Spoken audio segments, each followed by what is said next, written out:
പലിശരഹിത loan നൽകാമെന്ന് ഫേസ്ബുക്കിൽ പരസ്യം ചെയ്ത യുഎയിൽ വ്യാപക തട്ടിപ്പ്. ലോൺ തുക ബാങ്കിലേക്ക് ട്രാൻസ്ഫർ ചെയ്തതായി തട്ടിപ്പുകാർ രേഖയുണ്ടാക്കും. പക്ഷേ അക്കൗണ്ടിൽ ഈ തുക ക്രെഡിറ്റ് ആവില്ല. ഈ സാങ്കേതിക തകരാർ പരിഹരിക്കാനെന്ന പേരിൽ അപേക്ഷകരിൽ പണം തട്ടുന്നതാണ് ഇവരുടെ രീതി. ഷാർജയിൽ 60 വയസ്സുകാരനായ പ്രവാസിയും ഇത്തരത്തിൽ തട്ടിപ്പിനിരയായി.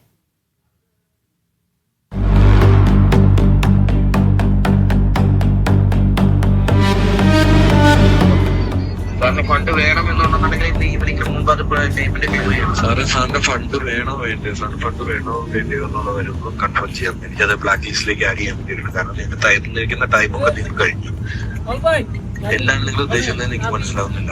പിന്നെ അത് കോൺടാക്ട് ചെയ്ത് തിരിച്ചു വിളിക്കുമ്പോട്ട് ഞാൻ കുറേ ദിവസം കഴിഞ്ഞ പ്രാവശ്യം വിളിച്ചു, കഴിഞ്ഞ ദിവസം വിളിച്ച് ഫോൺ എടുത്തില്ല. ശനിയാഴ്ച വരുന്നു, ശനിയാഴ്ച ചെയ്യില്ല. ഫേസ്ബുക്കിലൂടെ പലിശരഹിത ലോൺ വാഗ്ദാനം ചെയ്ത് നിരവധി പേരാണ് ഇപ്പോൾ UAEയിൽ തട്ടിപ്പിനിരയാവുന്നത്. 10,000 ദർഹത്തിന്റെ ലോണിന് അപേക്ഷിച്ച് 5,000 ദർഹം നഷ്ടപ്പെട്ട ഒരു ലോണ്ടറി ജീവനക്കാരനാണ് നമ്മോടൊപ്പം ഉള്ളത്. അദ്ദേഹത്തിന് 60 വയസ്സ് കഴിഞ്ഞിരിക്കുന്നു. അദ്ദേഹം പ്രവാസമൊക്കെ നിർത്തി നാട്ടിലേക്ക് പോയി വീണ്ടും ഗൾഫിലേക്ക് തിരിച്ചു വന്ന ആളാണ്. എത്തരത്തിലാണ് ഈ പണം നഷ്ടപ്പെട്ടത്? എങ്ങനെയാണ് ഈ പരസ്യം ശ്രദ്ധയിൽപ്പെടുന്നത്? ഫേസ്ബുക്കിൽ നോക്കിയപ്പോൾ ഫേസ്ബുക്കിലാണ് ഓൺലൈൻ ലോൺ ആപ്ലിക്കേഷൻ കണ്ടത്. അങ്ങനെയാണ് അപ്ലൈ ചെയ്തത്. അപ്പോൾ ലോൺ കിട്ടിയോ? എന്നിട്ട് ഇല്ല, ലോൺ കിട്ടിയിരുന്നു. പക്ഷേ അക്കൗണ്ട് നമ്പർ തെറ്റായത് കൊണ്ട് റിട്ടേൺ ആയിട്ട് പോയി. ഈ തട്ടിപ്പിൻ്റെ രീതി എന്ന് പറയുന്നത് നമ്മളുടെ അക്കൗണ്ടിലേക്ക് പണം വന്നതായിട്ട് വാട്സപ്പിൽ അതിൻ്റെ സ്ക്രീൻഷോട്ടൊക്കെ വരും. പക്ഷേ അതിൽ IBAN നമ്പറിൽ ചെറിയ ഒരു തെറ്റുണ്ടാകും. ഈ തെറ്റ് തിരുത്താനായി അവർ കാശ് ആവശ്യപ്പെടുകയാണ്. അങ്ങനെ പല കുറിയായി കാശ് ആവശ്യപ്പെട്ടാണ് 5,000 ദർഹം നഷ്ടപ്പെട്ടത്. ഈ പണം എങ്ങനെയാണ് സ്വരൂപിച്ചത്? ഈ 5,000 ദർഹം ഇവർക്ക് കൊടുത്തല്ലോ, അതെങ്ങനെയായിരുന്നു? പലരിൽ നിന്ന് കടം വാങ്ങിയിട്ടാണ് ഞാൻ കൊടുത്തത്. കയ്യിൽ പൈസ ഇല്ലാത്തതുകൊണ്ട് പെട്ടെന്ന് കിട്ടാൻ വേണ്ടി പലരിൽ നിന്ന് കടം വാങ്ങിയിട്ടാണ് കൊടുത്തത്.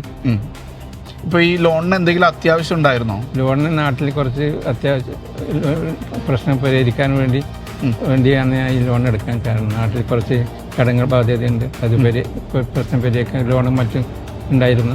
ആ ലോണൊക്കെ ക്ലിയർ ചെയ്യാൻ വേണ്ടി അങ്ങനെ ഇത് ചെയ്ത് വേറെ മാർഗം കാണാത്തതുകൊണ്ട് ഇങ്ങനെ ഒരു ഫേസ്ബുക്കിൽ ഇങ്ങനെ ഒരു ലോണിൻ്റെ ഇത് കണ്ട് അങ്ങനെയാണ് അപ്ലൈ ചെയ്തത്. ഇത് ആരാണ് ഇതിന് പിന്നിൽ? മലയാളികൾ തന്നെയാണോ ഈ തട്ടിപ്പിന് പിന്നിലുള്ളത്? മലയാളികളാണ്. പേര് ചോദിച്ചപ്പോൾ മലയാളിയാണ്, കൊല്ലത്താന്ന് അവർ പറഞ്ഞിരുന്നു. മുഹമ്മദ് മുസ്തഫ ഉമർ എന്ന് ഒരാൾ പേര് പറഞ്ഞു, വേറൊരാൾ വിവേക് എന്ന് പറഞ്ഞത്. പിന്നെ ഈ കമ്പനി എവിടെയാണെന്നോ അങ്ങനെ എന്തെങ്കിലും വിവരങ്ങൾ കിട്ടിയിട്ടുണ്ടോ? അവരുടെ ഫോൺ നമ്പറോ അങ്ങനെ വല്ലതും ഒക്കെ തന്നിരുന്നോ? ഫോൺ നമ്പർ ഫേസ്ബുക്കിൽ ഫോൺ നമ്പർ മാത്രമേ ഉണ്ട്. ആ ഫോൺ നമ്പറിൽ കോൺടാക്ട് ചെയ്തിട്ട് കിട്ടുന്നില്ല. ബോട്ടിയം മാത്രമേ അവർ ഉപയോഗിക്കുന്നുള്ളൂ. ബോട്ടിമിലാണ് വിളിക്കുന്നത്. ബോട്ടിയമിലെ വിളിക്കുന്നത്. ഇപ്പൊ എന്താ അവർ പറയുന്നത്? അതിന് എന്തെങ്കിലും കാരണം പറയുന്നുണ്ടോ? ഈ അവർക്ക് കൊടുത്ത 5,000 ദർഹമെങ്കിലും തിരിച്ചു തരുമെന്ന് പറയുന്നുണ്ടോ? അവർക്ക് കൊടുത്ത 5,000 ദിർഹം കിട്ടണമെങ്കിൽ വെരിഫിക്കേഷൻ ചെയ്യണം. ഇത് കംപ്ലീറ്റ് വെരിഫിക്കേഷൻ ചെയ്ത് നിങ്ങൾക്ക് ലോൺ എമൗണ്ടിന്റെ കൂടെ ഇൻക്ലൂഡിംഗ് ആയിട്ട് പൈസ തിരിച്ചു തരുന്ന അവർ പറയുന്നു. അതായത് ഇപ്പോ ഈ ഇത് തിരുത്താനായിട്ട് ആവശ്യപ്പെട്ട തുക ലോണിന്റെ കൂടെ തിരിച്ചു തരും. ലോണിന്റെ കൂടെ തിരിച്ചു തരും. അങ്ങനെ പറഞ്ഞിട്ടാണ് ആദ്യം 2,500 ദിർഹം ഞാൻ ആദ്യം കൊടുത്തത്. ആദ്യം 1,000 ദിർഹം കൊടുത്തു, പിന്നെ രണ്ടാമത് 2,500 ദിർഹം കൊടുത്തു, പിന്നെ 1,500 വേറെയും കൊടുത്തു. അക്കൗണ്ട് നമ്പർ തെറ്റാതിന്റെ പേരിൽ വെരിഫിക്കേഷൻ ചെയ്യാൻ വേണ്ടിയാണ് ഈ പൈസ എന്ന് അവർ പറഞ്ഞത്. അത് റിട്ടേൺ ആയിട്ട് നിങ്ങൾ കാശ് കൊടുക്കുമ്പോഴൊന്നും സംശയം തോന്നിയില്ല? അന്നൊന്നും സംശയം തോന്നിയിട്ടില്ല. അത്ര നല്ല ഇതിലായിരുന്നു സംസാരം. സംശയിക്കാത്ത തരത്തിലുള്ള സംസാരം ഒന്നും അവരുടെ ഉണ്ടായിട്ടില്ല. അങ്ങനെയാണ് ഞാൻ പെട്ടുപോയത്. അങ്ങനെയാണ് ഞാനത് ഫ്രീസിലേക്ക് ഇട്ടേക്കാം ഫണ്ട് കേട്ടോ. പിന്നെ അത് കഴിഞ്ഞിട്ട് അങ്ങനെയാണെന്നുണ്ടെങ്കിൽ ലോൺ കാലാവധി കഴിഞ്ഞ് കഴിയുമ്പോൾ നിങ്ങൾക്ക് ഫണ്ട് റിലീസ് ചെയ്തെടുക്കാം. അതേ ശ്രദ്ധിക്കും. ഇതിപ്പോ പോലീസിൽ കംപ്ലൈന്റ് ചെയ്തിരുന്നോ? പോലീസിൽ കംപ്ലൈന്റ് ചെയ്തിട്ടില്ല. ഇതൊക്കെ വെച്ചിട്ട് കംപ്ലൈന്റ് ചെയ്യാൻ നാളെ പോകും. ഇത്തരത്തിലുള്ളവർ രക്ഷപ്പെടുന്നത് പലപ്പോഴും ഇങ്ങനെയാണ്. ഈക്ക പോലും നമുക്ക് മുഖം തരാൻ തയ്യാറാവുന്നില്ല. കാരണം നാണക്കേട് ഭയന്നാണ്. പലരും നാണക്കേട് ഭയന്ന് തന്നെ പോലീസിൽ പോകാനും മടിക്കുകയാണ്. എന്തായാലും ഇത്തരക്കാരെ വെളിച്ചത്ത് കൊണ്ടുവരാൻ നിയമ നടപടി തന്നെയാണ് വേണ്ടത്.